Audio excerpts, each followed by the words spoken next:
राहुल गांधींच्या या यात्रा तेही होतात असा त्यांनी एक निष्कर्ष निघतो? नाही, मला असं वाटत नाही. याचं कारण असं की लोकसभेला तीच यात्रा खूप यशस्वी ठरली.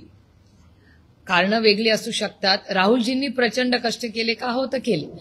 पण मला कधी कधी असं वाटतं, कदाचित माझं चुकीचंही असेल, पण एक लांबून बघण्याचं एक माझ्या आता मी कुठलाही अभ्यास केलेला नाही, त्याच्यामुळे 2 दिवसानंतर मी खरंच अभ्यास करून तुम्हाला स्पष्टपणे कारणं सांगू शकेन.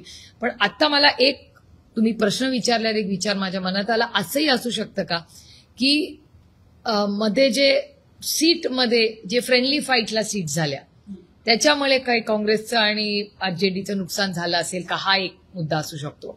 त्याच्यानंतर एक मुद्दा असाही असू शकतो की राहुलजी वर स्टार कॅम्पेनर, ते निघून गेल्यानंतर तिथे जो फॉलोअप करायला जो मतदार न्यायला आहे की बाबा नेता येऊन गेला, पण त्याच्यानंतर ज्यांनी फॉलोअप करून बूथ बांधणी असेल किंवा तिथला जो BLO असेल, ते सगळं काम किती काँग्रेसनी केलं हे मला माहिती नाही. त्याच्यामुळे हाही प्रश्न आपल्याला विचारायला लागेल.